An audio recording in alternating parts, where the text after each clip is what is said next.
Guys good morning. आज video नहीं डाल पाए सुबह से क्योंकि हमारे प्रधान जी की रात में 2 बजे हम सुन रहे थे।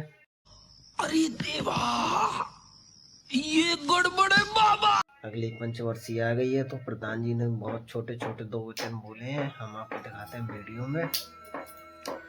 इसलिए सो गए थे तो सुबह से वीडियो नहीं डाल पाए। जिम्मेदारी दी। हमारा मेरे 2 छोटे छोटे बच्चे हैं, तो हमने कहा कि भाई हमारे बच्चों को, क्योंकि मेरे पिताजी सन 70-80 में जब बाहर पढ़ने गए तो हमारे बाबा ने उनको बाहर पढ़ने के लिए भेजा, फिर मेरे पिताजी ने मुझे भेजा, तो वही क्रम चलता रहता है। भाई पढ़ाई लिखाई का समय है, गांव में उतनी अच्छी संस्थाएं नहीं है, तो हमने कहा हम अपने बच्चों को बाहर भेजें। वो संयोग से उसी वर्ष कोरोना का समय था, उसी समय ऐसा हुआ कि प्रधानी का चुनाव आ गया। तो ये हुआ कि अरे कहीं ऐसा ना हो प्रधान जो है तो बन जाए अपन लोग, फिर क्या किया जाएगा, बच्चों को तो पढ़ाना ही पड़ेगा बाहर। तो हमने निर्णय लिया दोनों पति पत्नी ने कि हम एक व्यक्ति बाहर रहेंगे, एक गांव में रहेंगे। तो आपने देखा होगा मैंने अपने बच्चों का आपकी सेवा में यानी बचपना खोया, और जितना बना मैंने आपकी सेवा की कि इस प्रकार से कि कहीं कोई आपको ये कमी ना महसूस हो। मेरे दरवाजे में देखिए आंसू भी 2 प्रकार के होते हैं, एक खुशी के और एक गम के। तो मैंने पूरा प्रयास किया कि मेरे दरवाजे पर पहुंचने वाला कोई भी व्यक्ति, कोई भी माँ बहन ये बता दे कि उन्होंने कहा भैया मेरे बिटिया की शादी है, आपको ये करना है, तो जितना बना मुट्ठी भर के जितना बना उतना मैंने अपना यथाशक्ति आपकी सेवा की। बस इसी के साथ मैं आपको आपके चरणों में नमन करता हूं, और आपका मैं बहुत बहुत आभारी एवं ऋणी हूं।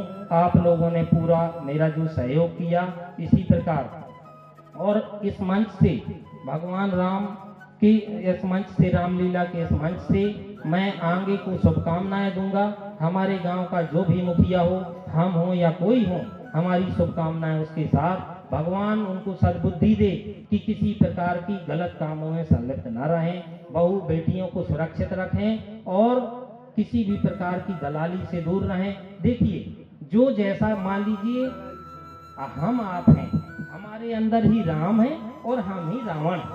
जिस प्रकार के गुणों को हम बाहर आने दें वही व्यक्ति बन जाते। व्यक्ति तो वही है क्योंकि आत्मा एक है।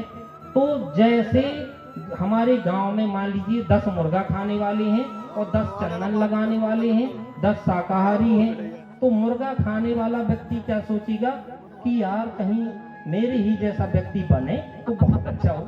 यानी हंडी चढ़ाने वाला जब वो हंडी चढ़ाएगा तो सबको खिलाएगा, और चंदन लगाने वाला यदि व्यक्ति बन जाएगा तो कैसे हंडी चढ़ाएगा, सवाल ही नहीं है। तो ये तो अलग विषय हो गया, ये तो जीवन शैलियां हैं, सभी लोग खाने पीने की चीजें होती हैं, पर जो है तो आपके साथ न्याय करे ऐसा आपका प्रधान हो, अगला प्रधान।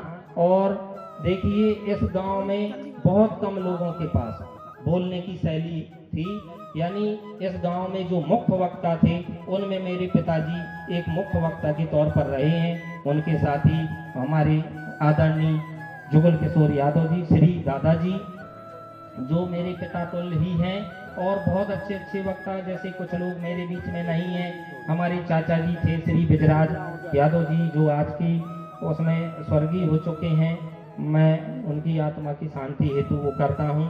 और ऐसे बहुत से वक्ता थे, लेकिन अब हम लोगों की पीढ़ी में, नई पीढ़ी में हमारे मेरे छोटे भाई के तौर पर राम कुमार राजपूत जी एक बहुत अच्छे वक्ता और मंच संचालक हैं। तो ये रामलीला का प्रोग्राम में इन दोनों का भी कम योगदान नहीं है, यानी जुगल दादाजी और राम कुमार राजपूत जी इस रामलीला में 4 चांद लगाते हैं, अनाउंसमेंट करते हैं, आपसे निवेदन करते हैं। भाई निवेदन क्यों करते हैं, क्योंकि उनका कोई निजी का वो नहीं है, वो सामाजिक व्यक्ति है, तो वो चाहते हैं कि समाज सामाजिक तौर पर रहे। देखिए हम अगर गंदी नियत किसी बहू बेटी पर डालते हैं और हमारे बहू बेटी पर कोई व्यक्ति गंदी नियत डालता है, कितना बुरा लगता है।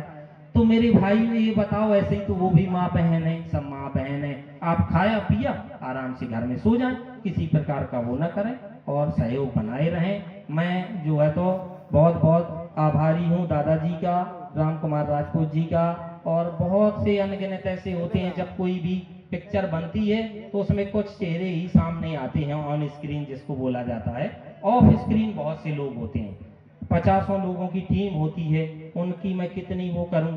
जैसे यहाँ देखिए, यहाँ मंच सजता है और सचिवालय तक लोग रहते हैं, खाना बनाने वाले अलग, उनका कितना सहयोग होता है। अगर वो खाना बना के ना दे तो ये कैसे व्यास जी यहाँ पर व्यास गद्दी लगा सकें। तो बहुत लोगों का योगदान होता है। सभी लोगों को मैं नमन करता हूँ, प्रणाम करता हूँ। एक बार मैं आपको नमस्कार करता हूँ। जय श्री। थोड़ा जोर से तालियां बजा दीजिए। थोड़ा दादाजी को माइक दीजिए।